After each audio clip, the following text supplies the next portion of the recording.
warahmatullahi wabarakatuh. Ketemu lagi dengan Ibu Sutri Meliani dalam pembelajaran hari ini tentang bentuk-bentuk kerjasama di negara ASEAN.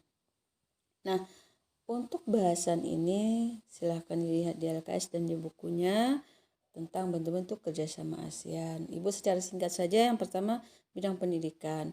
Nah, kalau di dalam bidang pendidikan biasanya yang banyak sering dilakukan oleh organisasi ASEAN adalah bagaimana menciptakan sumber daya manusia yang berkualitas, yaitu dengan melakukan biasanya dengan pertukaran pengajar dan pelajar di wilayah ASEAN.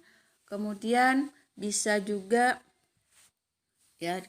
melakukan olimpiade, perlombaan tingkat nasional dan internasional. Kemudian memberikan beasiswa bantuan kepada sumber daya manusia yang dianggap berprestasi. Nah, baik itu siswa maupun pengajar. Nah, yang kedua adalah kerjasama dalam bidang sosial dan budaya. Nah, sosial ini adalah masyarakatnya. Nah, kemudian dalam bidang budaya. Nah, dalam bidang sosial dulu kita bahas. Nah, kalau dalam bidang sosial, masyarakatnya biasanya bagaimana menciptakan masyarakat yang sejahtera, karena kalau sudah masyarakatnya sejahtera, pendapatannya meningkat, maka mendapatkan lapangan pekerjaan, mendapatkan upah yang wajar, maka masyarakat akan bisa hidup lebih sejahtera lagi. Nah, itu yang diutamakan oleh organisasi ASEAN, menciptakan masyarakat yang sejahtera. Yang kedua adalah dalam bidang budaya. Sebenarnya banyak contoh yang lain, pembagian yang lain. Nah, pertukaran budaya dan seni, biasanya kita melakukan perlombaan pertukaran seni budaya antar negara di wilayah ASEAN. Kemudian yang ketiga adalah bidang politik dan keamanan. Sebenarnya bidang politik dan keamanan ini juga banyak, tetapi yang Ibu bahas di sini secara singkat saja, yaitu dalam hal yang sering dipermasalahkan adalah sengketa perebutan wilayah di Laut Cina Selatan yang sampai sekarang belum bisa diselesaikan. Masih banyak permasalahan di sengketa Laut Cina Selatan ini, apalagi tentang batas-batas wilayah negara ASEAN khususnya.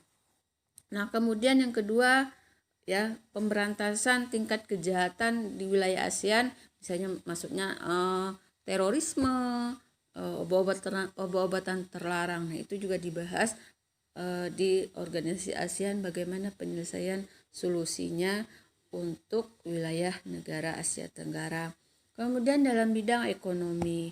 Nah, dalam bidang ekonomi ini juga sangat mempengaruhi kerjasama ASEAN ya. Nah, ASEAN sudah menandatangani yang namanya organisasi APTA, ASEAN Free Trade Association, atau perdagangan, membahas tentang perdagangan bebas di wilayah ASEAN atau Asia Tenggara. Nah, kesepakatan yang dibuat ini untuk melakukan perdagangan internasional lebih leluasa, lebih sehat ya. Kemudian dapat meningkatkan pendapatan antar negara.